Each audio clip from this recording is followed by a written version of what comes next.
Cuando firmé aquella autorización para donar los órganos de Carlo Acutis, mi mano no temblaba. Estaba seguro. Era lo correcto.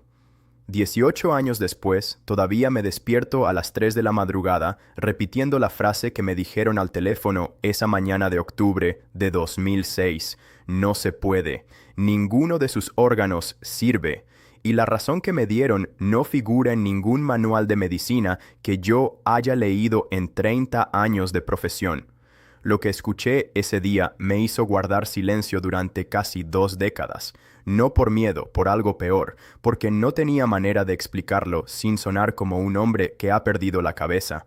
Para entender por qué hoy, por fin, me atrevo a contarlo, tengo que volver al Hospital San Gerardo de Monza, a la habitación donde un chico de 15 años me pidió algo 3 días antes de morir. Algo que yo anoté en un papel y guardé en el bolsillo de mi bata. Ese papel lo conservé sellado 18 años, y lo que decía coincidía, palabra por palabra, con lo que ocurrió la mañana en que llamaron del laboratorio. Mi nombre es el doctor Esteban Rivela. Fui médico intensivista durante 31 años. Trabajé en unidades de cuidados críticos en Italia y luego en España, y atendí a más de 2.000 pacientes terminales antes de jubilarme. Sé reconocer la muerte, sé cómo huele, cómo suena el silencio de un monitor cuando la línea se aplana, cómo se enfría la piel bajo mis dedos en cuestión de minutos. La muerte para mí nunca tuvo misterio. Yo no creía en milagros. Mi madre rezaba el rosario cada noche en nuestra casa de Bérgamo, y yo la miraba con una ternura mezclada con lástima.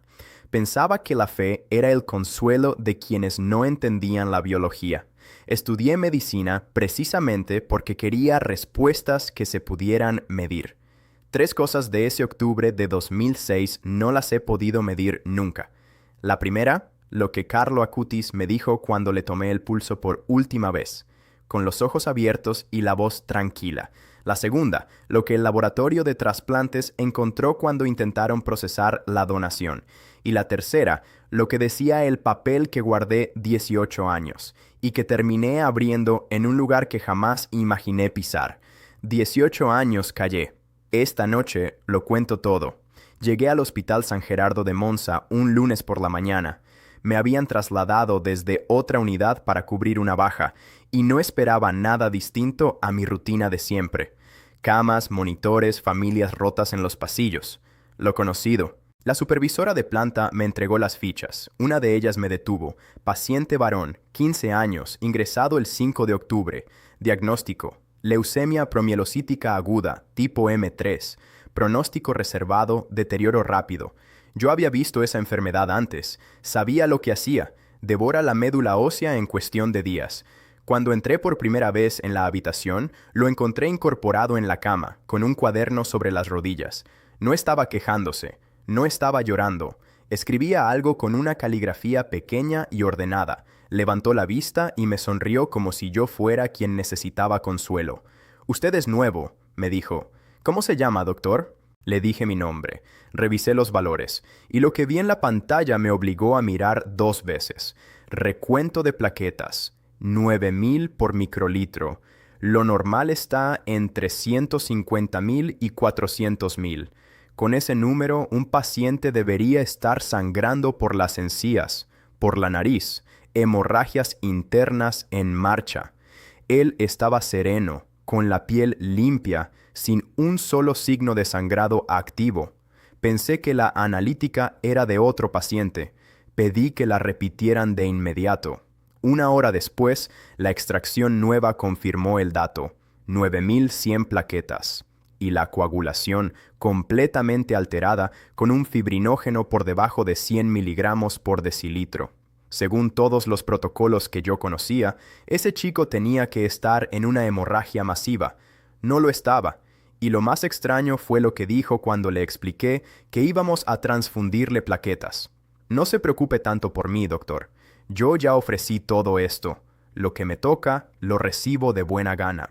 Lo anoté en su ficha como un comentario del paciente, profesionalmente irrelevante. Pero esa misma tarde, mientras revisaba sus pertenencias para el inventario de ingreso, vi sobre la mesilla un objeto que me llamó la atención. Era un sobre. pequeño, de papel sencillo, doblado en una esquina. No tenía nombre escrito por fuera. Lo dejé donde estaba, sin tocarlo. No imaginaba que ese sobre terminaría en el bolsillo de mi bata 3 días más tarde, ni que lo guardaría cerrado durante casi 2 décadas. Esa noche, antes de irme, volví a entrar para revisar los parámetros. Carlo dormía, y por primera vez en muchos años sentí algo que no supe nombrar al mirar a un paciente. Una especie de incomodidad, como si el que estaba fuera de lugar en aquella habitación fuera yo. El segundo día, todo empeoró, y empeoró de una manera que no encajaba con nada. La leucemia M3 sigue un patrón. Yo lo había visto. El cuerpo se desploma por etapas previsibles. Esperaba ver el deterioro en los riñones, en el hígado, en la presión. Por la mañana pedí un panel completo. Creatinina, transaminasas, gasometría, todo. Los resultados llegaron a media tarde. La función renal estaba conservada. Creatinina de 0,9 miligramos por decilitro, un valor casi de persona sana. El hígado dentro de rangos aceptables. Con la carga tumoral que mostraba su médula, aquellos órganos tendrían que estar fallando. No fallaban. Llamé al hematólogo de guardia, el doctor Ferrante. Le mostré las cifras. Se quedó mirando la pantalla más tiempo del que un médico ocupado dedica a una analítica. «Esto no tiene sentido fisiológico», dijo al fin. «Con esta médula, sus órganos deberían estar comprometidos. Y están limpios». Pensamos que el laboratorio había mezclado muestras. Volvimos a extraer sangre, esta vez los 2 presentes, etiquetando cada tubo con nuestras iniciales. Mandamos las muestras a un segundo laboratorio externo para descartar error de procesamiento. La respuesta tardó toda la noche. Cuando llegó, el problema dejó de ser una anomalía y se convirtió en otra cosa. El segundo laboratorio confirmaba los mismos valores. Creatinina de 0,9, función hepática preservada, pero añadía una nota que Ferrante leyó en voz alta y que todavía recuerdo. Marcadores de oxigenación tisular dentro de la normalidad, incompatibles con el grado de pancitopenia documentado. En castellano sencillo, los tejidos de aquel chico recibían oxígeno con normalidad, cuando su sangre no debería poder transportarlo. Era como encontrar una casa iluminada cuyas tuberías eléctricas están cortadas. Ferrante se quitó las gafas.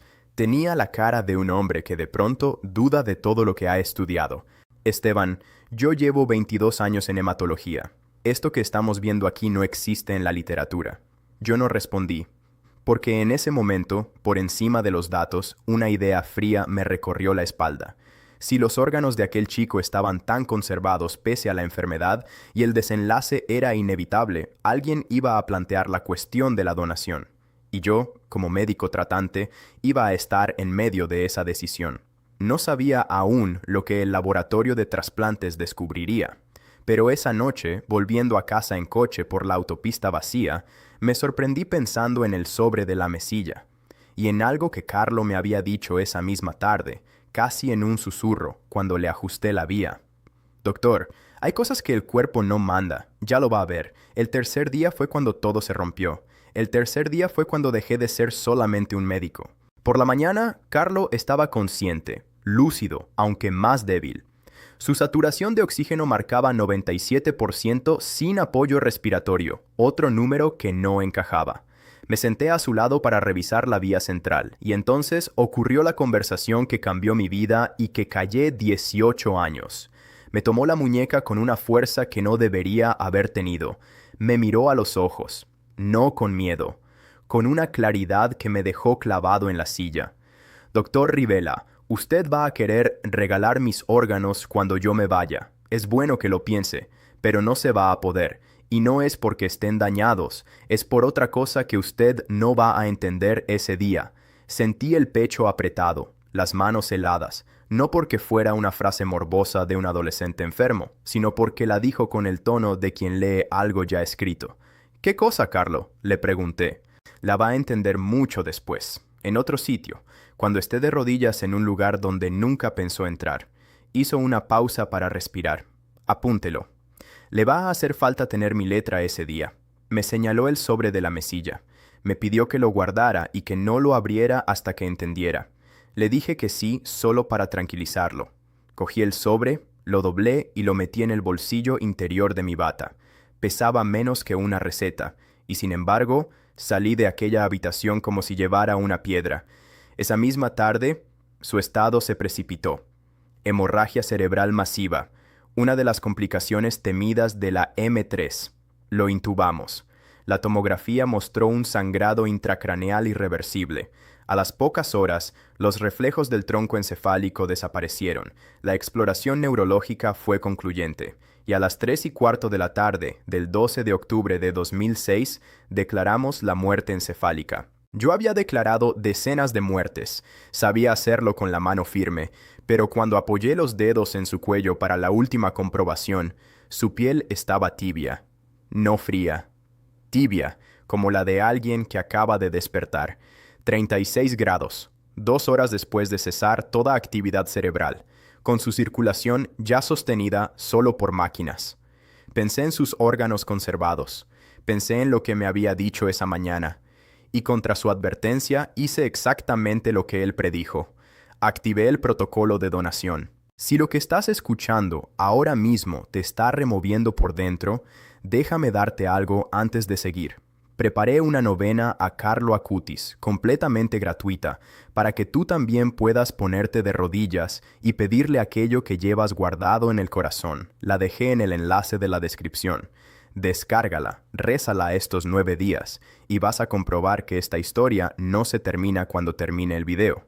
Pero antes de contarte cómo, tengo que volver a lo que me dijeron por teléfono la mañana siguiente, porque eso fue lo que me hizo callar durante 18 años. La coordinadora de trasplantes me llamó a primera hora. Yo había dormido 3 horas. Esperaba el procedimiento de rutina, tipaje, asignación de receptores, equipos en camino.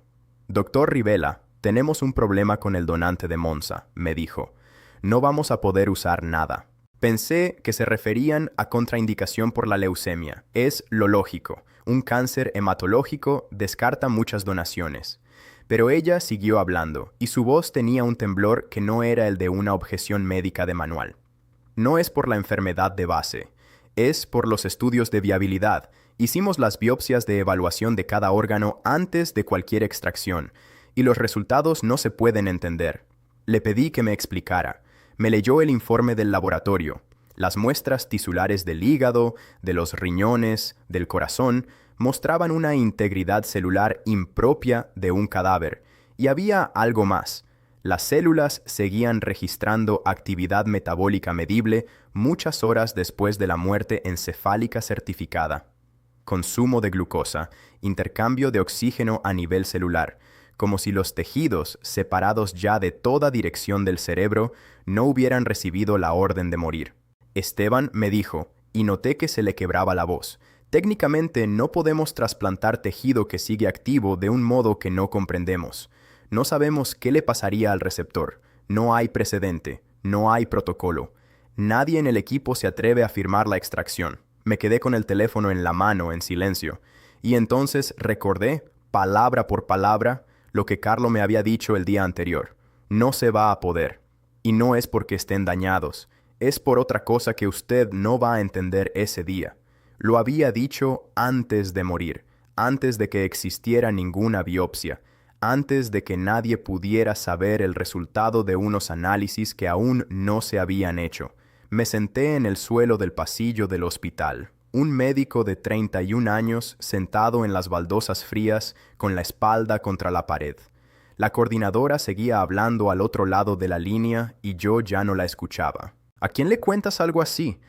¿A qué colega le dices que un paciente de 15 años predijo con 3 días de antelación y palabra exacta que sus órganos no podrían donarse por una razón que la ciencia no sabría explicar? Lo habría perdido todo. Mi credibilidad, mi puesto, quizá mi propia confianza en estar cuerdo. Por eso callé. Metí el sobre, todavía sellado, en el fondo de un cajón de mi casa, y juré no abrirlo nunca. Pero el silencio no fue el final. El silencio fue el comienzo de algo que me persiguió durante años. Las semanas siguientes no pude trabajar igual. Cada vez que tomaba el pulso de un paciente, recordaba la piel tibia de aquel chico. Empecé a buscar respuestas en lugares que jamás había pisado. Pedí el informe completo del laboratorio externo. Lo leí 100 veces.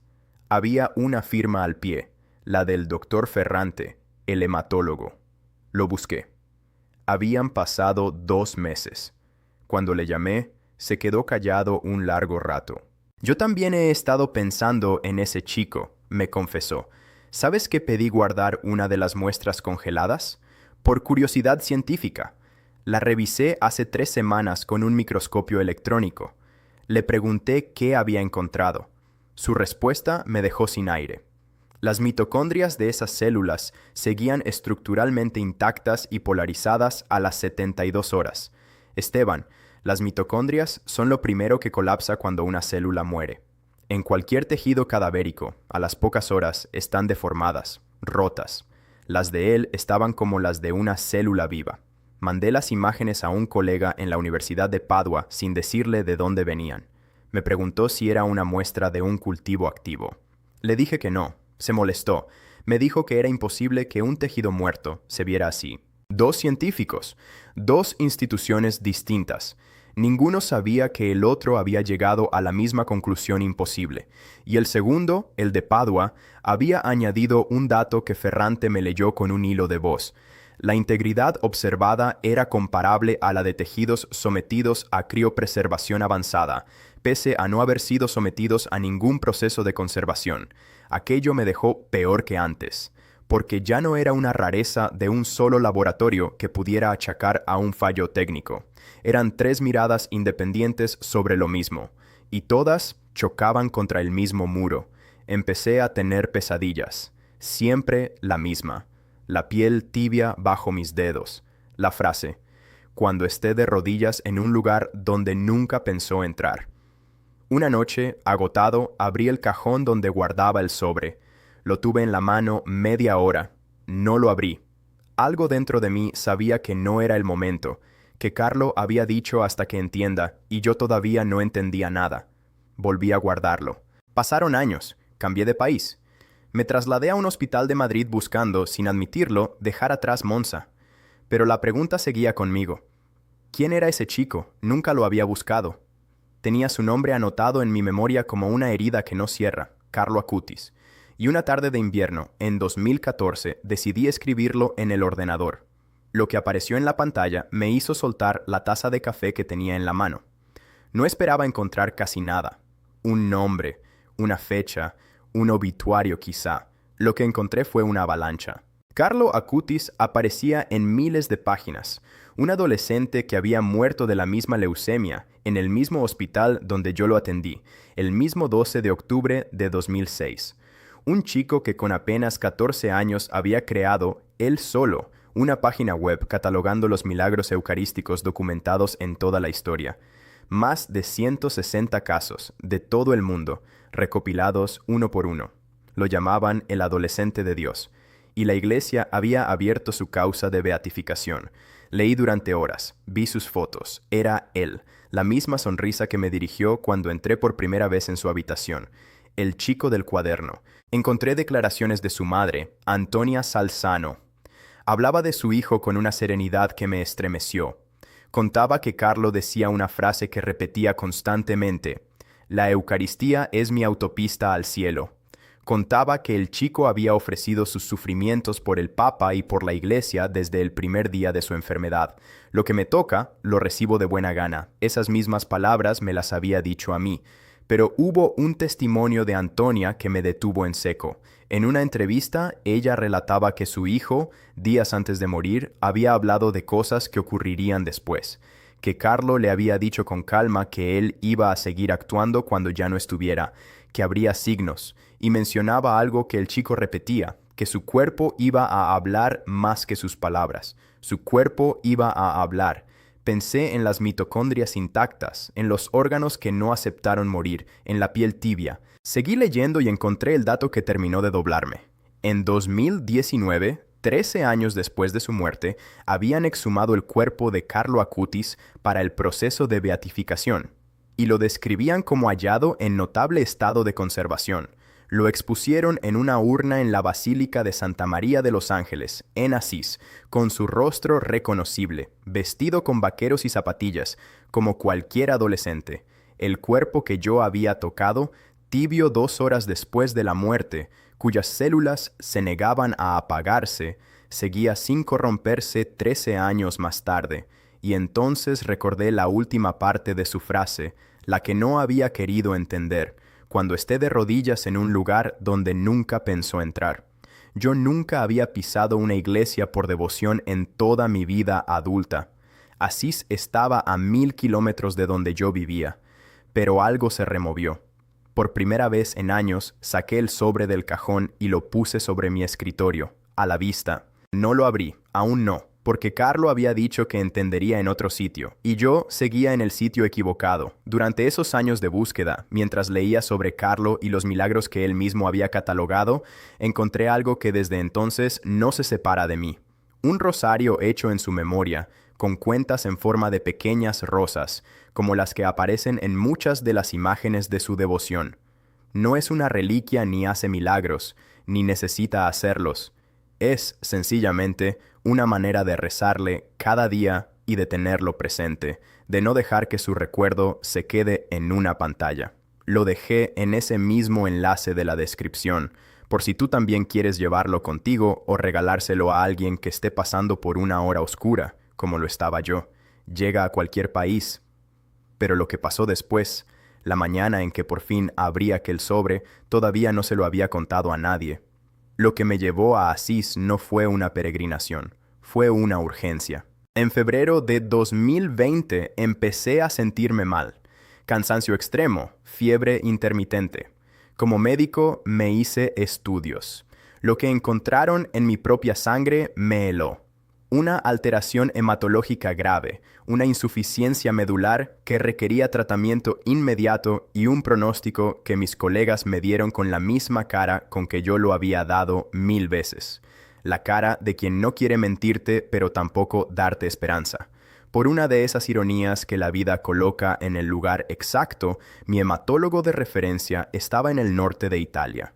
Me trasladé para iniciar el tratamiento, y el centro donde me derivaron quedaba a poco más de 1 hora de Asís. La primera semana de octubre de 2020, entre ciclo y ciclo de tratamiento, débil, con la cabeza llena de la posibilidad de mi propia muerte, le pedí a un taxista que me llevara a la Basílica de Santa María de los Ángeles. No sé bien por qué.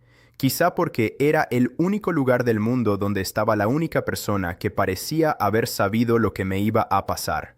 Entré. Pregunté por la urna de Carlo Acutis. Me indicaron una capilla lateral, y cuando llegué frente a ella, las piernas dejaron de sostenerme. Ahí estaba, el mismo rostro que recordaba de la habitación de Monza, el chico del cuaderno, intacto, sereno, con esa media sonrisa, y yo, un hombre de 50 y tantos años, médico, escéptico toda mi vida, caí de rodillas sobre el suelo de piedra de aquella capilla, sin decidirlo. Las rodillas simplemente cedieron, de rodillas, en un lugar donde nunca pensé entrar. 14 años después, exactamente como me lo había anunciado. Y entonces lo entendí. Era el momento. Saqué de mi chaqueta el sobre que había llevado conmigo en ese viaje sin saber por qué. 18 años de papel doblado en mi bolsillo, ahora frágil y amarillento. Lo abrí ahí mismo, arrodillado frente a la urna, con las manos temblándome tanto que casi no pude despegar la solapa. Dentro había una sola hoja, con su caligrafía pequeña y ordenada. La reconocí al instante, la misma letra del cuaderno, y decía así: Doctor Rivela, si está leyendo esto es porque ya entendió. Mis órganos no se pudieron regalar porque Dios los quería para otra cosa, para que sirvieran de señal. Pero usted sí va a recibir un regalo. En octubre, en Asís, frente a mí, su cuerpo va a empezar a sanar. No tenga miedo de su enfermedad. La misma que me llevó a mí, a usted no lo va a vencer. Y ese día deje de callar. Cuente lo que vio. Para eso lo elegí cuando entró en mi habitación. Su amigo, Carlo. Octubre, Asís, frente a mí. Mi nombre escrito de su puño y letra. Una fecha, un lugar, un nombre y la enfermedad. la misma leucemia que se lo había llevado a él. Leí esa hoja arrodillado, llorando como no había llorado nunca en mi vida adulta. Un papel escrito en 2006, guardado 18 años, que describía con precisión el lugar exacto, el mes exacto y la situación exacta en que me encontraba en ese preciso instante. Un papel que nombraba mi enfermedad antes de que existiera. Me quedé ahí horas, hasta que un sacerdote se acercó a preguntarme si me encontraba bien. Le enseñé la hoja. No le conté todo, no aún. Pero le dije que ese chico había sido paciente mío. El sacerdote me miró, y con una calma que me recordó a la de Carlo, me dijo solo una frase: «Lo estaba esperando a usted». Lo que ocurrió después con mi salud, mis médicos no han querido ponerlo por escrito. Pero los números que siempre fueron mi religión, hablaron por sí solos. Volví a Madrid después de aquel viaje. El siguiente control de médula estaba programado para finales de octubre de 2020. Mis valores deberían haber seguido cayendo. La curva de mi enfermedad estaba dibujada, y todos sabíamos hacia dónde apuntaba. El análisis salió alterado, pero distinto. La función medular mostraba signos de recuperación que el ciclo de tratamiento por sí solo no explicaba según mi propio hematólogo. Repetimos el estudio, lo confirmamos. Mes a mes, contra el pronóstico, mi médula volvió a producir. En menos de un año, la enfermedad que me iban a dejar morir entró en remisión completa. Hoy, 5 años después, sigo en remisión. Los controles son normales. No le pido a nadie que llame a esto un milagro. Yo soy médico. Sé que las remisiones inesperadas existen, que la medicina tiene márgenes que no controlamos. Lo único que digo es lo que vi, con fechas, con datos, con un papel escrito 18 años antes que decía que en octubre, en Asís, frente a él, mi cuerpo empezaría a sanar. Y empezó. El 10 de octubre de 2020, pocos días después de mi visita a la urna, Carlo Acutis fue beatificado por el Papa Francisco, y el 7 de septiembre de 2025 fue canonizado por el Papa León XIV durante el jubileo. San Carlo Acutis, el primer santo milenial, el chico de los vaqueros y las zapatillas, el mismo que me agarró la muñeca en una cama de hospital. He hablado con la iglesia. Entregué copia del informe del laboratorio de trasplantes, el de Ferrante, las imágenes del microscopio electrónico de Padua. Lo presenté todo ante quienes estudian estos casos. Doy conferencias ahora, yo, que durante 18 años no me atreví a contarle esto ni a mi propia esposa. Hace unos meses, en una sala llena de gente, una mujer mayor se acercó al final. Me dijo que su nieto tenía la misma leucemia. Lloraba. Le di la novena y le dije que rezara. Volvió a buscarme 3 meses después. El niño había respondido al tratamiento mejor de lo esperado. No prometo nada, solo cuento lo que pasa. 18 años creí que callaba para proteger mi cordura. Hoy entiendo que callaba porque todavía no me tocaba hablar. Carlo me lo había dicho. Para eso lo elegí cuando entró en mi habitación. Aprendí 3 cosas que la medicina no me enseñó en 31 años. La primera, que un cuerpo de 15 años se negó a morir del todo para convertirse en una señal y que ninguna ciencia que yo conozca puede explicar por qué. La segunda, que la muerte, esa que yo creía conocer mejor que nadie, no es lo que yo pensaba. Y la tercera, la más difícil de aceptar para un hombre como yo, que hay alguien que conoce nuestro nombre y el día y el lugar donde por fin vamos a entender. Carlo escribió el mío en un papel cuando aún le quedaban 3 días de vida, y acertó en todo. Si este testimonio te ha marcado tanto como marcó mi vida entera, te pido una sola cosa. Suscríbete a este canal y comparte este video con alguien que necesite escucharlo, porque quizá alguien lo está esperando como aquel sacerdote me esperaba a mí. En este canal seguimos recogiendo las huellas que Carlo Acutis dejó por todo el mundo. Y si quieres llevarte algo de esta historia contigo, en la descripción están la novena gratuita, para que reces estos 9 días lo que llevas en el corazón, y el rosario del que te hablé, por si quieres tenerlo cerca o regalárselo a quien amas. Reza, comparte y mantén viva su memoria. Carlo decía que la Eucaristía era su autopista al cielo. Las huellas del cielo están en todas partes, solo hay que saber mirar.